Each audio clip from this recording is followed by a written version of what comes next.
Hello, and welcome to our webinar, Keep Turning, Keep Learning, Exciting Nonfiction Awaits. I'm Heather Booth, an audio editor at Booklist.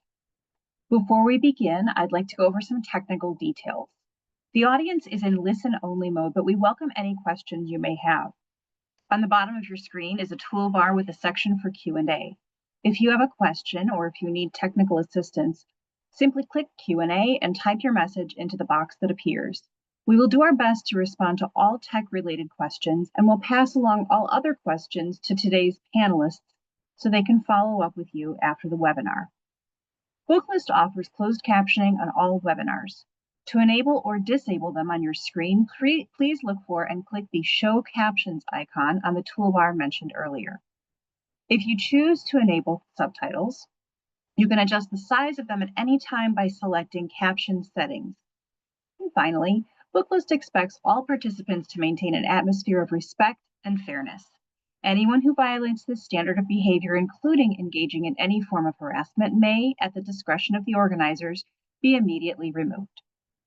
We have a wonderful event planned for today, and we'll begin with a brief introduction from each author about their upcoming book. So let's take a moment to meet our panelists.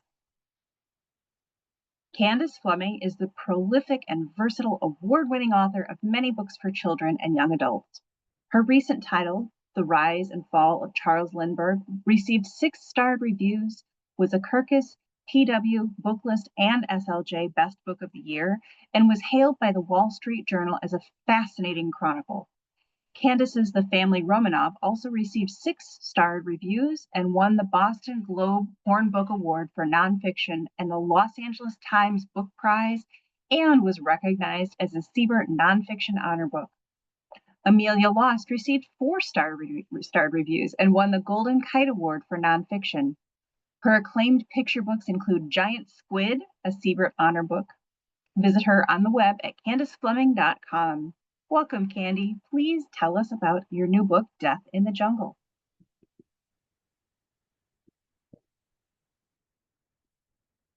Thanks, Heather. I'm pretty excited to be here to talk about the new book. Here it is. On the surface, Death in the Jungle appears to be about Jim Jones and his church, People's Temple. And yes, that is part of it. But more so, it's a story about the people of People's Temple.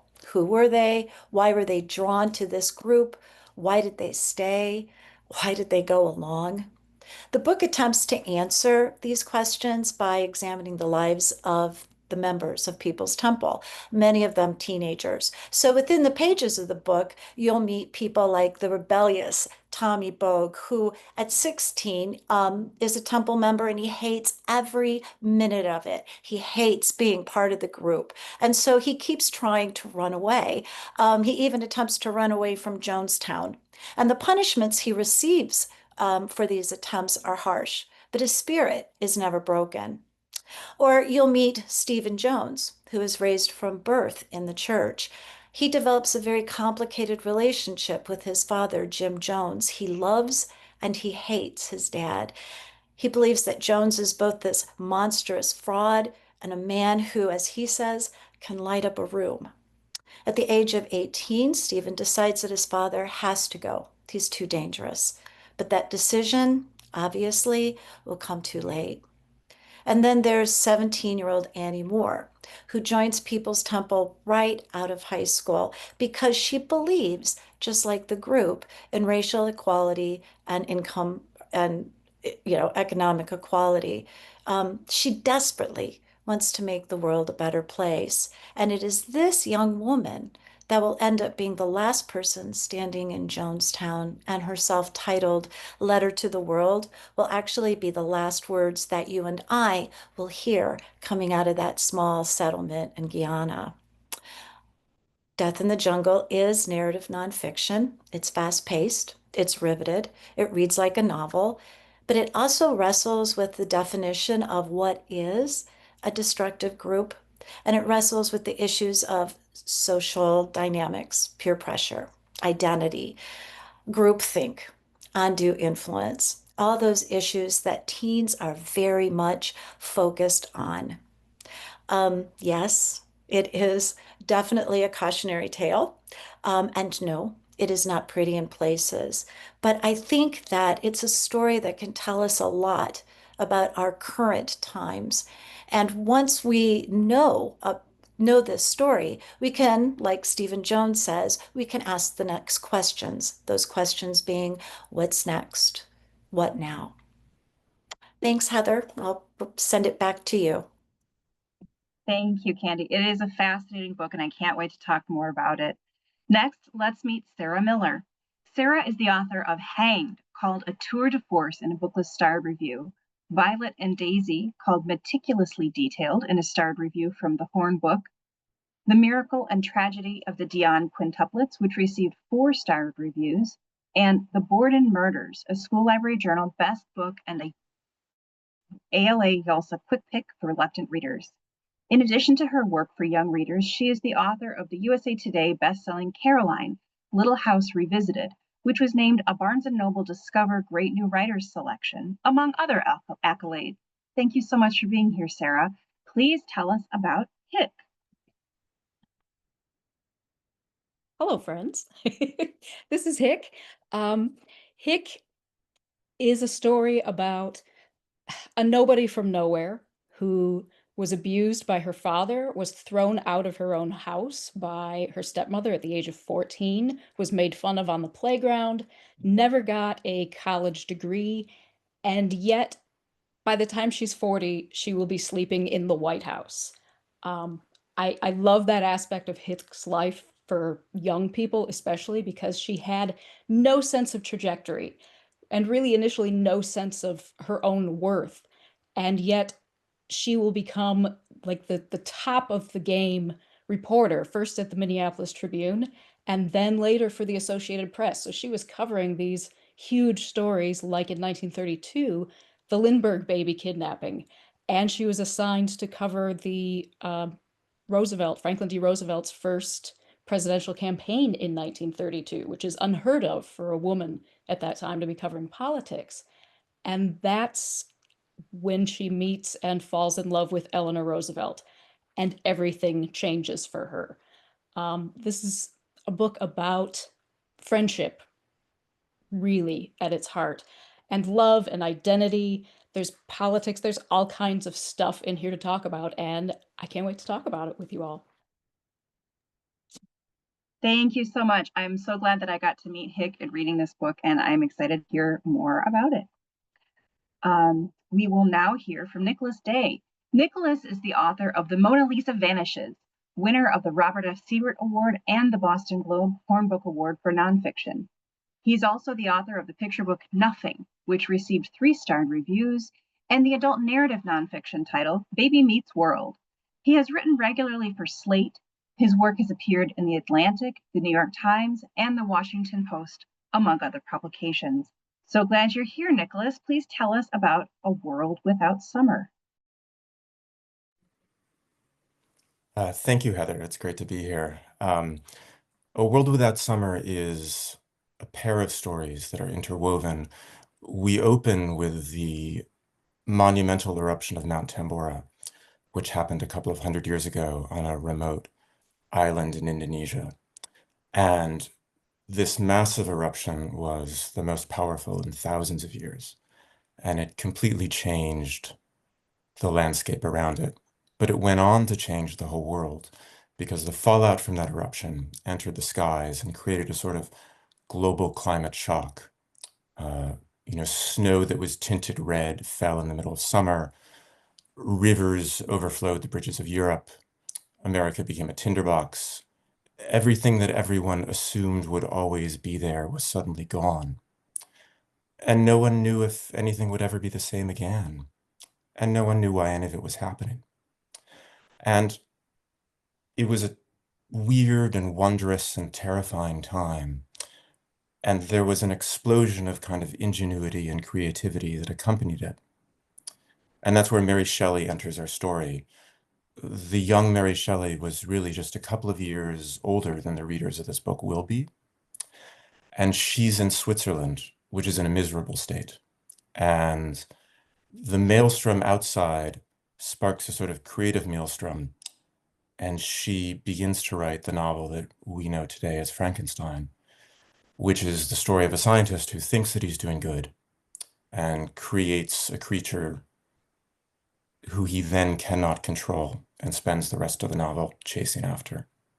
And so the book is a weaving together of these two stories.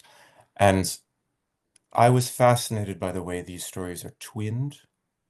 We have this eruption, and then we have this novel that was written from within this climate crisis that is a sharp preview of kind of our own moment today, of our own climate crisis, in which we too, like Shelley's scientist, are struggling with our own creation. And so the stories bounce off each other and hopefully resonate. Thank you so much, Heather. Thank you so much, Nicholas. Finally, we'll be joined by Anna Hayes, the author of Vanished: 7 Women Magicians Who Simply Disappeared. Anna is a writer and producer. She's the author of this book, Vanished, a nonfiction portrait of the forgotten lives of famed women magicians who disappeared from history.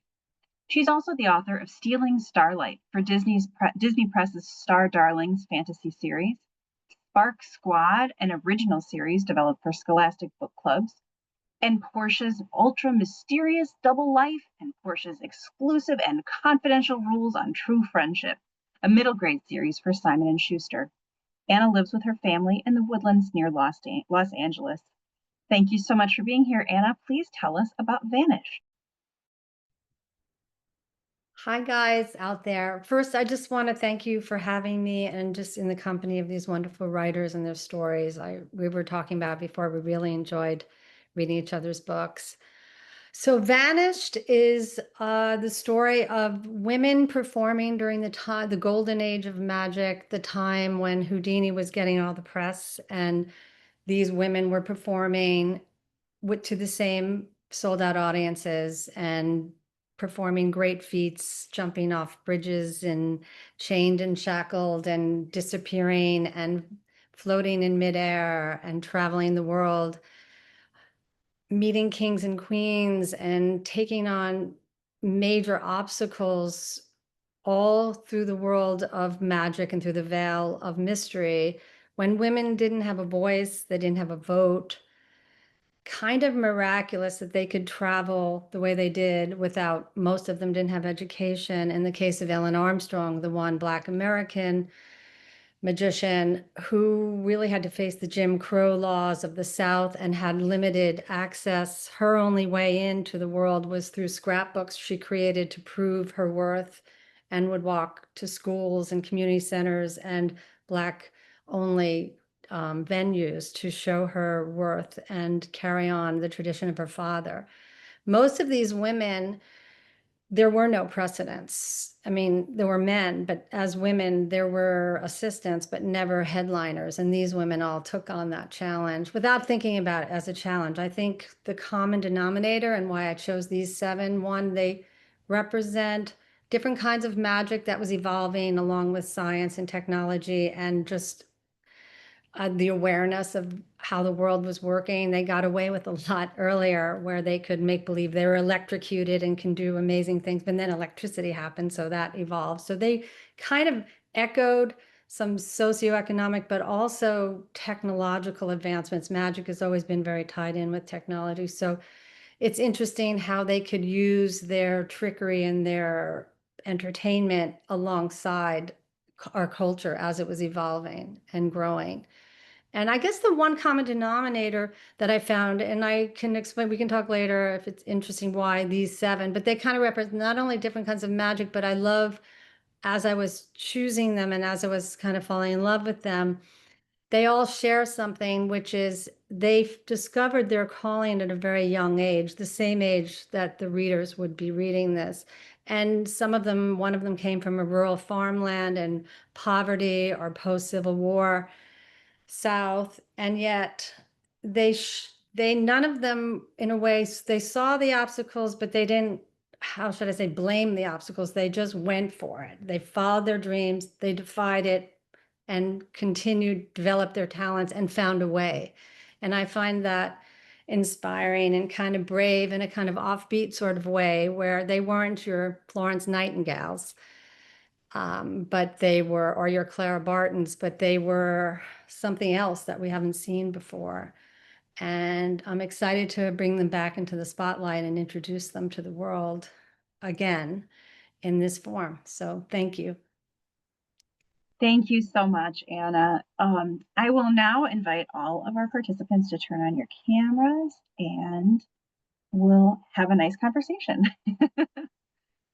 So I'd like to open up the floor to everyone to begin with and ask, why is this your chosen genre in which to write?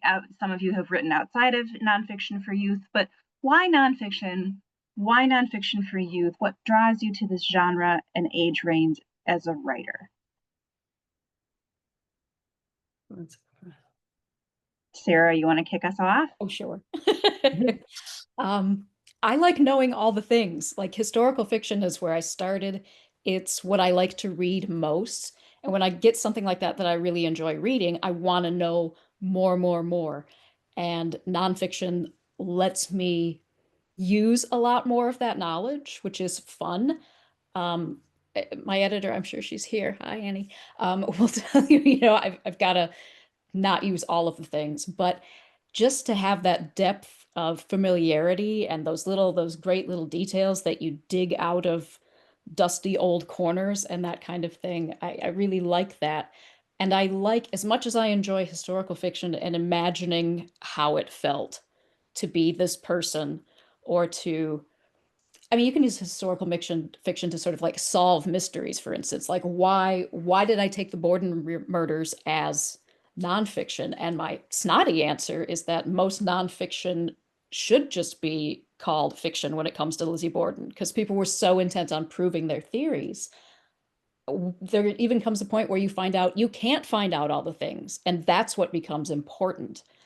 As far as this age range, I really like the almost narrow isn't quite the word I'm looking for, but the focus and the momentum that you get when you're writing for folks of this age. Like, for example, my favorite biography of Walt Disney is like this fat. You can use it for a doorstop. I've done it. But it takes you like 3 chapters before Walt is born. And you can't do that with kids. And I don't want to do that with kids. I want to go right in. Who is this? Where are they? How do they feel? What's going on? And I like being in that just very direct lane. Yeah. Well, and that's something I think that makes them very readable as well. Yeah. Mm. Yeah. Anna. Yeah, I mean, I know it sounds cliche, but sometimes the truth is stranger than fiction. And I really discovered that. I couldn't believe what I was discovering. So I love the discovery part of nonfiction. And I think it really connects. I love connecting with kids like, or young readers, like this really happened, and it really connects, like this could happen to you in like, or it's a cautionary tale, or it's a celebration, or it's a motivation. And I love this age group. I've worked a lot in it, and I feel like there's an innocent, it's like that right before things get maybe super cynical or the sex and violence. I'm sort of into preserving the curiosity, love the preservation of the curiosity of this age. And when I've worked with kids this age, they're really open. They seem to be very open-minded and accepting and curious and not afraid to be a nerd and not, I kind of like all that. And so I embrace that. And it's kind of why I lean into it. And these women, I tried to write them not as women in a frame, in a portrait who had already had their lives, but unfolding, and as if each chapter was a performance happening. So because the younger audience, any audience now, is into action and movement. So I tried to create a step right up approach to the chapters so that you were watching performances over time and not a flat page. I try where you have, but for the women and men out there there are the illustrations with this book as well. And I worked with amazing illustrator and art department at Penguin, and we worked on that, giving dimension and not just a picture in a museum. Yeah, yeah, absolutely. I like that. I Candy and Nicholas, you can fight it out for who gets to share next. I'm going to real quickly show you a picture from Vanished. If I can screen share. So here, which still looks like a frame and a stage. I think that's really, really fun. It's almost like it's a frame from a film, a movie frame, like a stop motion, like it's we captured it in mid-performance. Yes, yes, lots of fun, lots of fun. Did Candy. I see it?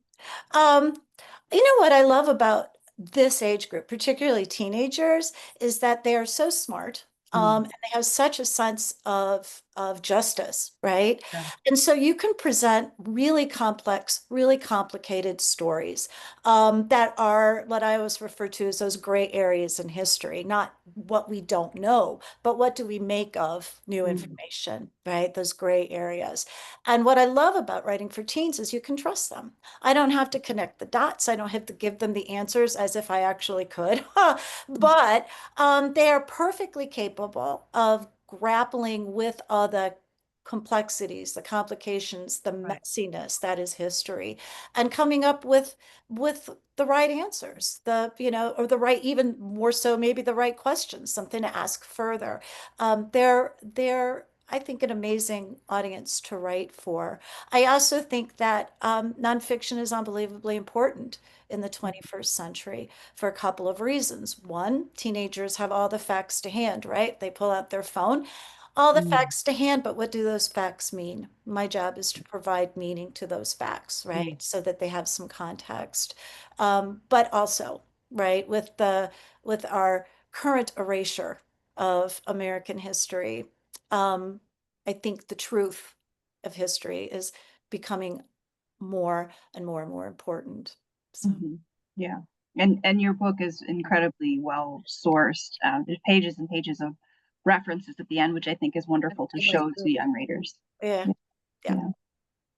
Nicholas, do you want to chime in? Sure, I would enthusiastically concur with that, and maybe it's good that I'm last so I can say all the nice things that everyone was too modest to say about themselves. But I think that we're living in this wonderful moment for nonfiction for youth. You know, when I was many, many years ago, when I was wandering through the library, it's not like there wasn't a nonfiction section, there was, but things weren't being done with the sort of creativity and energy and verve that they're being written with today. And I think I can say that because I kind of wandered into this part of the library very recently by accident. So it's no thanks to me. But everything that, my fellow panelists have been doing have really made, if you're a kid who's interested in this sort of thing, it's such a rich time to be wandering around these shelves. And the great thing is, as I think other people have pointed out, that there's no reason to think of yourself as someone who's interested in reading fiction or nonfiction. As Candy was saying, like it should read like a story, even when it's true. It should have the pull of a novel, right? And I think we're still living a little bit in the shadow of the term, you know, informational books, right? Where kind of facts were things that were thought to sort of lure children in rather than narrative.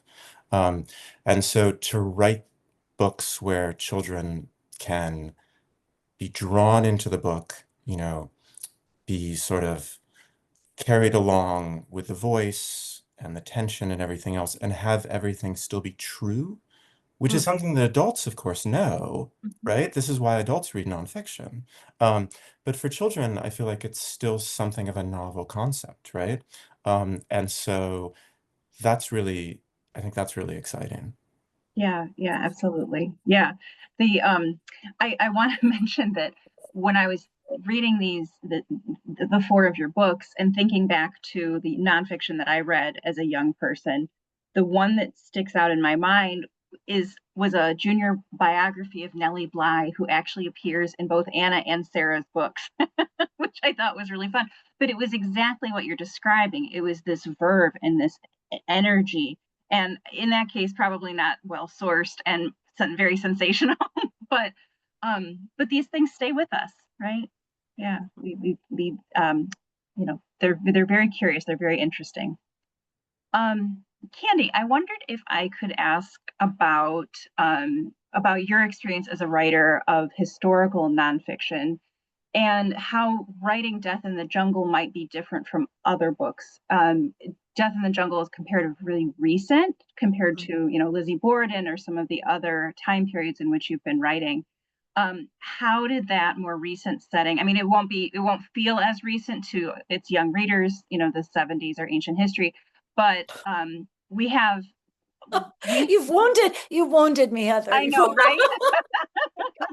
Yeah, my kids Ancient think I history. went to school on a horse, Okay. but the main difference, which I would assume, is that you have living survivors. Yeah. How did that change the writing experience? The talking to those former members, or family members of people who didn't survive, that it changed everything for me, and it changed in what I would think are they feel like small ways, and yet they were very big ways, because it changed the way that I looked at the actual story, the actual piece of history. And I'll give you like two examples. It's easier for me to give an example. When I was talking to one of the times I was talking to Stephen Jones, and he told me this story. He said to me, I was sitting in a catharsis session, which in People's Temple, the catharsis session were basically punishment sessions.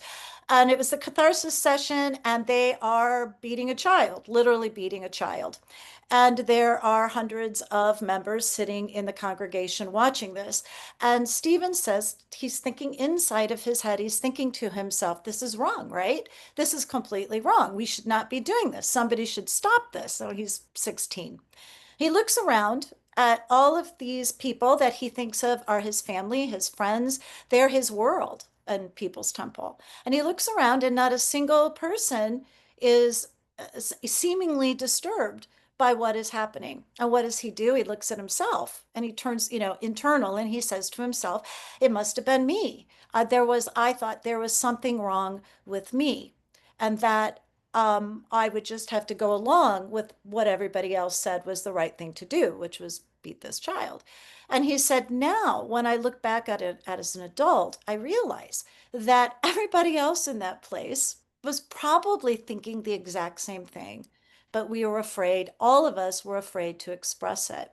And I remember it vividly, thinking to myself, oh my God, haven't we all had, maybe not that extreme, but haven't we all had that experience? Haven't you gone along with your friends? I mean, think about when you're in high school. Didn't you go along with the crowd simply because, even when you knew it wasn't right, but simply because they thought it was okay, or you wanted to be part of the group or accepted? And this is just sort of on steroids at People's Temple, Yeah. right? Mm-hmm. And then the other story was the story of Mike Cartmel, who was actually Jim Jones's son-in-law, married to his daughter, Susanna. And he told me that he had defected, as they would call it, not long before the temple moved to Jonestown. And he said that he had left, and he didn't ever expect to see his mother and sister again, because they would be separated and not allowed to see him after he left. And he he didn't see them again for almost 2 years. And then the next time he saw them, it was when he opened up his Newsweek magazine, and there was a close-up of his mother and his sister dead.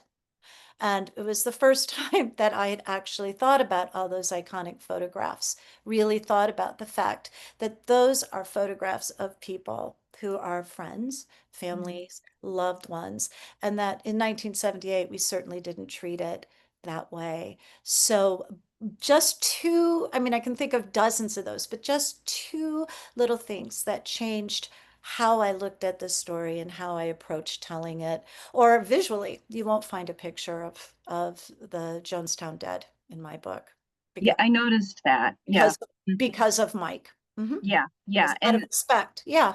Yeah, and you discussed the how it was photographed, Mm-hmm. and how the press did descend on that, and it's described so the reader gets to hear the impact, but they don't need to see it, which I think No, is they don't need to wise see it. Yeah. decision, right? Yeah. Mm-hmm. Yeah. Can you talk about how this project came to you, how you chose this as your next project, and then I'd like everyone else to talk about how you found this as your project. Lately, okay, but I have the selfish eye, so I'm always interested in what it is that I want to do research on, things that I'm really interested in, I want to know more about. Sarah and I have a lot of commonalities, don't we, in terms of topics. But I also am always right now, I'm always thinking about topics that will actually appeal to young readers. So I'm not really interested in stuff that's going to fit into curriculum or something that somebody thinks they might need to know. I'm more interested in finding a topic that kids will be drawn to naturally, that then I can use to show them, how we live today through a story from the past. But I'm always looking for that topic that will draw them in. So cults seemed like the perfect topic in this case. Yeah. Yeah, you're And definitely I that. love it myself, so yeah. Me too. Anyone else want to chime in on how this project found you, how this current project came to your attention?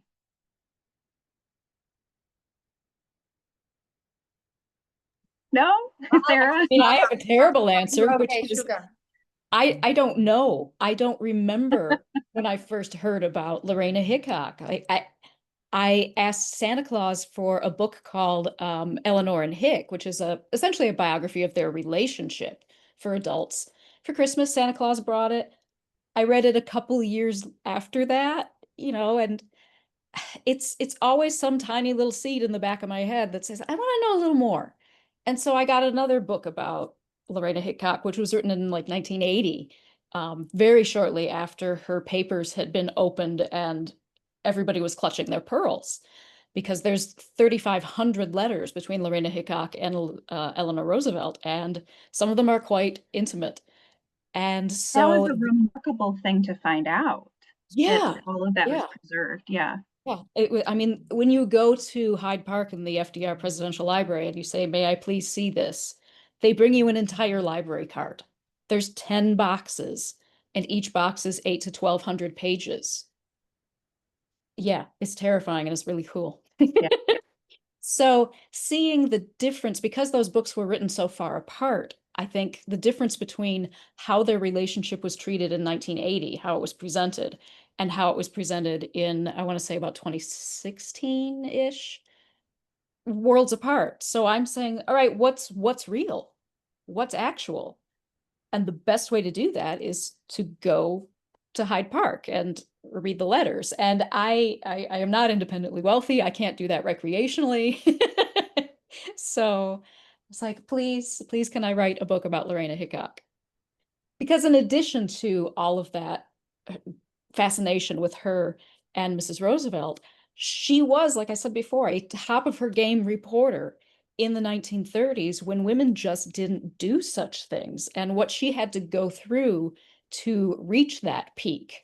You can write a book about Lorena Hickok all by herself. If she'd never met Eleanor Roosevelt, she would still be worth knowing about because of what she did and how she did it. Yeah, absolutely. Absolutely. Yeah. Anna or Nicholas, do either of you want to share about how you came across your story? On mute. Oh. On mute. I live in Los Angeles, and there's like this castle on a hill. If anyone, it's called the Magic Castle, and it's this very mysterious place that if you live in LA, they go, well, how do you get into the Magic Castle? And when my family would come to visit, we kind of figured it out. If you stay at this little funky hotel at the base of the hill and it's not sold out, you can get tickets. And so I have a kind of crazy bohemian nutty family that's kind of obsessed with art and magic. So it kind of maybe started there. But then I cut 2 years later. My husband actually is a magician. He does magic, and he's what I call a gentleman magician. He's not professional, but he's obsessed. And so because of him, I get to go to the Magic Castle a lot. And I'm an associate member. And while I was meeting him, and I work in film, and he was working on a documentary on called Conjuring Women at the time, and researching women magicians, and it never really went anywhere, but I kind of took over the research And then I started meeting the women because every time they came to LA, we would film them. And some of them became my friends. And I started to watch how firsthand how they weren't getting the same kind of gigs that the men would get. And I watched the same talent, same struggle, same, life on the road. And so I thought, and then I was asked to write a cover story for Genie magazine, and it's a very niche magazine. And so I just got deeper and deeper, and a lot of support from women and men. And then cut to, I wanted to write a girl magician story from that, and it just wasn't coming together. So this is my first nonfiction, because as I was working on it, I was researching. I go, wait a minute, there's not only just one girl and not fiction, but nonfiction, real girls really possessed by magic who want to do something with it in their career. And I actually had a lot of choices. It was hard to bring it down to 7. But in that process, it was kind of like firsthand, but then everything became fragmented in the sense that nothing was really written about them, or nothing. There were some magic books, there was a picture book, there were like fragments. So then I had to piece it all together like a puzzle. And I'm sure my fellow writers know what that's like. So getting into archives, meeting magicians, hearing stories, and then trying to put portraits together based on pieces of evidence, like a detective. And so that's how it kind of all began. So this Magicked it into existence. exactly. And that's how it came. So that's kind of the birth of Vanished. I love it. Nicholas, do you want to talk about this fascinating story? I was an English major, and I remember hearing about the climate shift in the context of reading Frankenstein, but there's so much more to it. I wondered if you could talk about how this came to you. Right. Well, I think, Sarah has made it safe for me to uh, give my awkward answer, which is that I don't actually really know. Uh, you have this list of ideas, right? And then like at different moments, things will percolate, right? And you're reading this list at different points, and things stick out to you in different ways, right? Because we're always reading history through the past, right? We're reading history through our present moment, rather. And so things will sort of catch the light in a different sort of way and be more appealing to us because of what's going on around us, right? And so I had always been kind of vaguely interested in this story. Um, and I was interested in writing a book about climate change that was not from our own fraught perspective, which I think can be a little bit overwhelming and also I think a little bit blinding. Um, but from and also I think we have all sorts of like various defenses and explanations and other things that we've erected to sort of deal with it.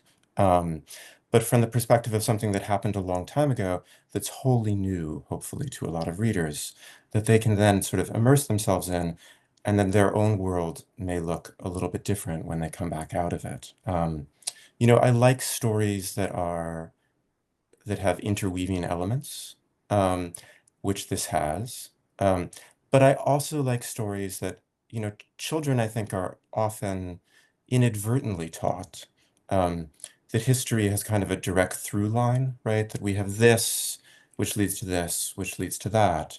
Whereas the reality, of course, is incredibly messy and contingent. And so I like stories that sort of capture the sort of accidental, surprising, unlikely nature that constructed the world that we live in that can look, if you don't know otherwise, so inevitable, but is actually anything but. Yeah, yeah, it's fascinating. Something I really that really struck me about your book is the lyrical tone of it. How you really it starts with science. It starts with a disaster. It's a disaster book. The first few chapters, terrible things are happening when the volcano erupts, but you really lean into lyrical. Some sections almost feel poetic. I listened to some of it, and that really comes out in the audio as well. I wondered if you could talk about your choice to lean into that style as opposed to a more science-minded presentation. I would maybe you would say. I mean, it's all science. It's all informed by science, but the lyricism really shines through. Well, I mean, that's lovely to hear. Thank you. I think, to some extent, we're all prisoners of our influences and voices and aspirations. And so some of that is there without any sort of conscious intentionality, right? But I think I can give you a couple of reasons. One is that a large part of this book is about Mary Shelley, um, who is, uh, who is a mind on fire. And I wanted that feeling of kind of opening to the world that you feel in her life at that point. It's a life that is filled with things going awry. It's a life filled ultimately with a lot of tragedy. But it's also a life that's just lived in full color, and that's vibrant. Um, and I wanted young readers to feel that. Um, the other reason I think I would add is that, as you said, there's, the first few chapters of this are, there's a little bit of an, I survived feeling, right? Except without the survival part. Right. And uh, and this is a book that has famine and frost, and despair inside of it, right? It's also a book that is an inspiring book, I think, and a hopeful book, I hope. And Mhm. so I wanted a certain lyricism in the prose to kind of leaven that feeling of darkness, to kind of lead us along to the brighter place, where we hopefully end up. Yeah, yeah. It's also it's such a you talk about hope. It's also, I think, an affirmation of the arts as a survival mechanism, which is something Hmm. else that I think is wonderful for kids to take away. There's also, and I forgive me, I've forgotten the name of the painter who you reference painting the sky in that, Hmm. in a world without photography, pre-photographic evidence, all we had were painters to depict what it looked like, which is another reminder that the arts are so important. Um, so you talked a little bit about looking through lenses. Candy had, a different lens. Sarah, you are in an interesting position of looking at this story of queer people in history. We were reminded that that's not a new thing. This is, queer people have been around forever, but you're very cautious in not making assumptions about individuals in the story. And we are looking at it. I mean, here we are in 2025 looking back. Um, can you talk about how you worked to work with a modern lens, but also the historical accuracy and not making assumptions about people's lived experiences? It was such a tricky thing to wade through because I hate anachronisms. If I'm reading about the 1700s and somebody unzips their bag, I'm like, I'm throwing this book out the window. It's snotty, but it's how I am. So for me to use the word that I chose to use to describe Hick and Eleanor Roosevelt even, and many of the other women that they knew that had same-sex relationships is queer, which is very modern, very, very current. I remember the age when that was like the going slur on the playground, and now it's changed. So to have to consider the metamorphosis, the evolution of terms like that, um, I really had to think and wrap my head around what do I want to present. And I mean, the fact is we don't know how either of these two women for sure would have identified. We have so many pigeonholes nowadays that people can climb into and feel very cozy and very, very them. And there are folks who, wouldn't go anywhere near any of those labels and slots. And I don't know how Hick would have leaned. I don't know how Eleanor Roosevelt would have leaned. It's very easy. I feel fairly comfortable saying, for instance, Lorena Hickok was a lesbian. All of her known relationships are with women. Um, Eleanor Roosevelt was in love with her husband before he cheated on her. She was in love with Hick. She was in love with other men after her husband died. And both of those men swear up, down, and sideways, and I tend to believe them. It was not sexual. It was a very emotionally intimate relationship. So who am I to presume how Eleanor Roosevelt in particular would identify herself? And so to choose queer leaves room for everybody who is willing to get under that umbrella. If you're gay, if you're lesbian, there's something here for you. If you're bisexual, there's something here for you. If you're pan, if you're asexual, if you have a queer platonic relationship, you can see yourself in this relationship. And I wanted everybody to have that opportunity to see themselves, whatever aspects of themselves and their relationships they recognize, you can have that. It's not just for these people in this pigeonhole. All of us in the big roll top desk, can have this. Yeah, I love that. Well, and also what all of us have is that opportunity for deep connection that the two women did have, which comes through just so beautifully. Really, really lovely. Thank you. Yeah. Anna, I have a question about your book. So you have these 7 different women magicians, and they're all the hero of their story. There's not a one who's a villain, right? But there are some who are a little bit shifty, right? Yeah. In their presentation.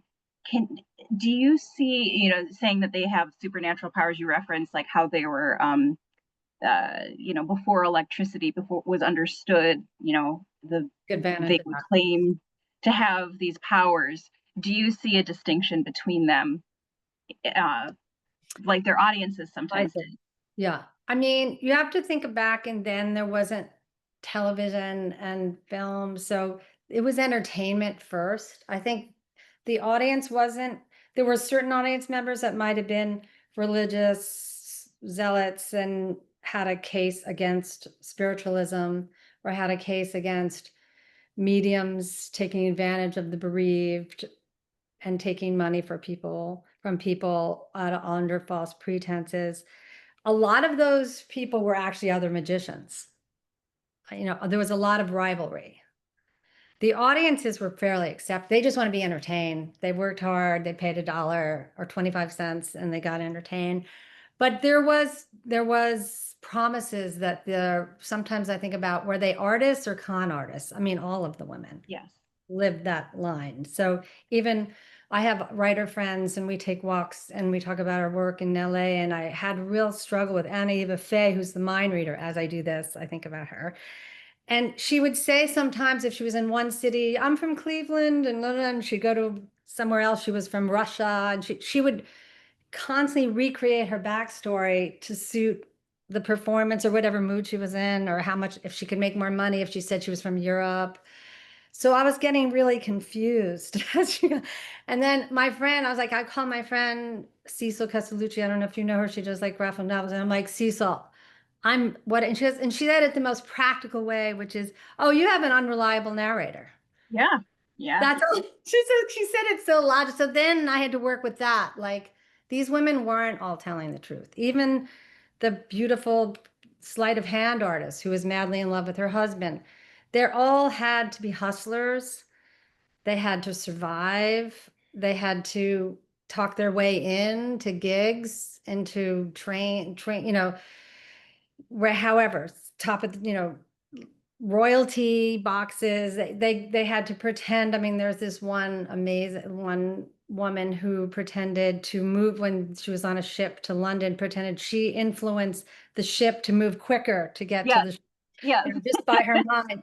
And that's how she got her European audience. Then they spread the word in London. So every day was kind of showbiz.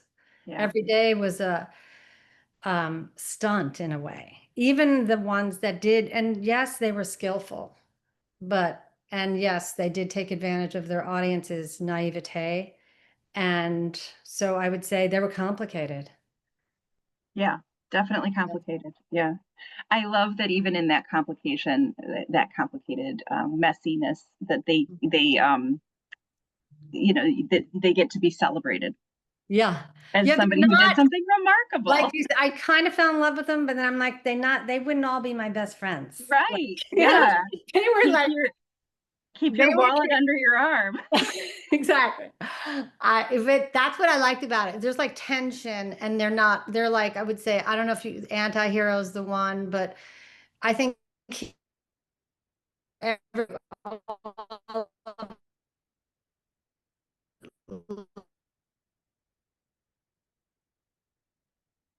history, they're not pure ideal.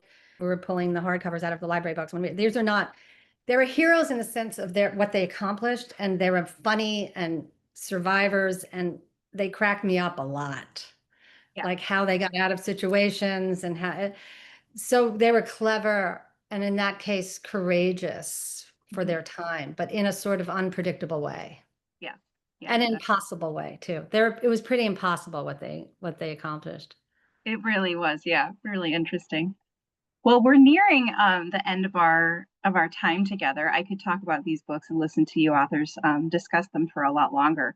But I wondered if, so this webinar today is mostly being attended by librarians and library workers or youth. I wonder if anyone had a story about experiences in the library, either during the course of your research or maybe something that you remember from your own youthful explorations in the children's departments that you'd like to share?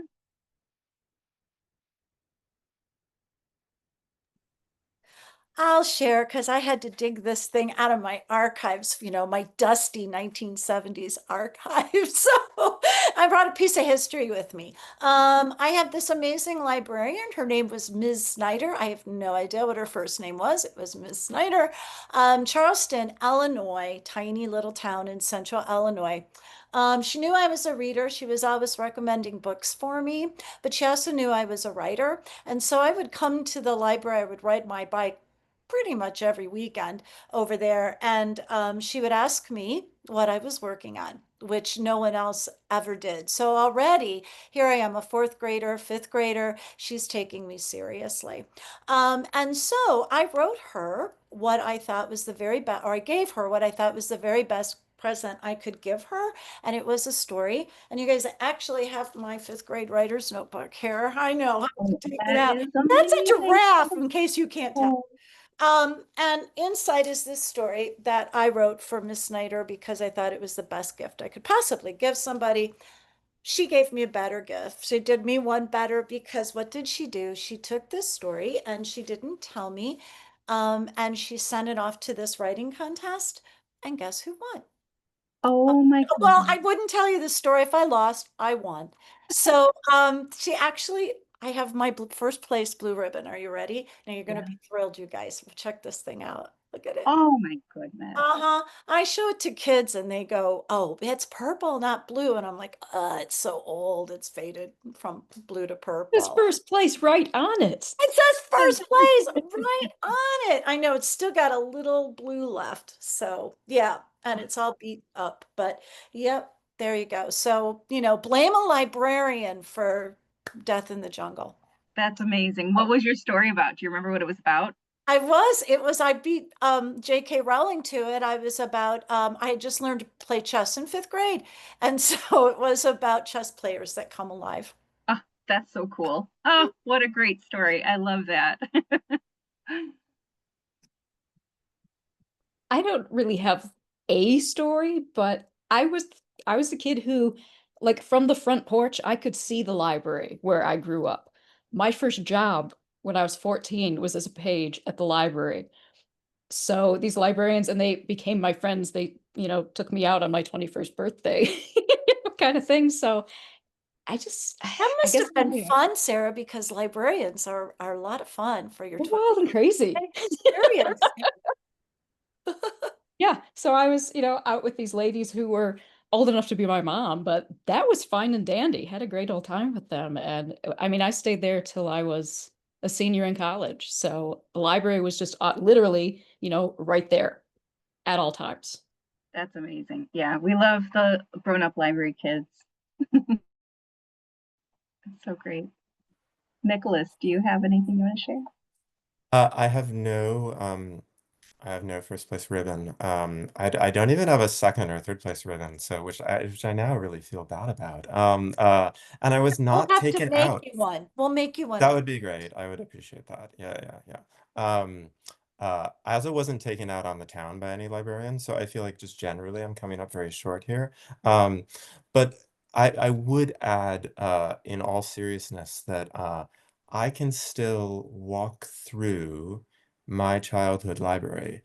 Um, to the point that if I'm looking for a book about, if I'm looking for a biography of someone, or I'm looking for the history of this, or I'm looking for this sort of novel, I can actually go to the section where the book would be, even though I haven't been in this library in 30 years, right?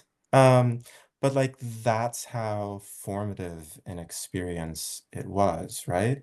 That I have this like almost like a physical, like a felt memory of it. And Yeah. so like, there are kids out there walking through, the library today that I can think are going to end up with that same impression for whom it's going to be just as meaningful. Yeah, the mind palace, right? Yeah. Yeah, exactly. Yeah. Yeah, it is. It's wonderful to think about what we can provide kids in the library, and part of it is just being that space where they're always welcome to come and explore for as long as they need to. So yeah, thank you. Anna, any stories to share?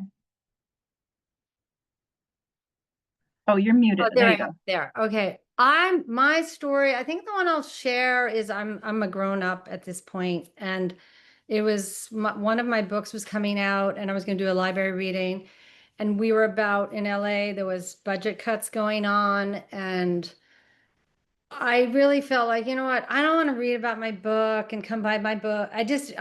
We decided I was working with 826 LA, which is Dave Eggers' we were doing workshops with kids and tutoring, and we were creating books like in a day. We do workshops and then we print them and they'd see their books like from the Kinko's, and it was like very amazing to young kids. And so I said, let's just make a book.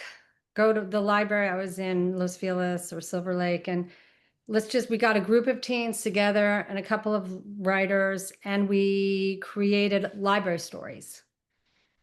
And so we each told a story. Kids wrote poetry or short story, and we named it Saved by a Hardcover.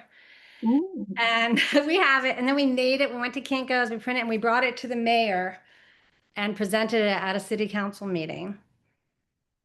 And it was like an action, like I just felt like, and we were all kind of filled up. And eventually the library was saved. Yay. I don't know if it was us, but that was kind of my library story. And it's always been like a safe place. It's always been a positive place. And in this case, it was sort of, we were a little louder. Sorry, librarians. We were just like talking, and they gave us a corner, and we just made something happen in that space that just felt like we had done it, made an impact, probably the same impact everyone else has in their own way in libraries. This was just a little different.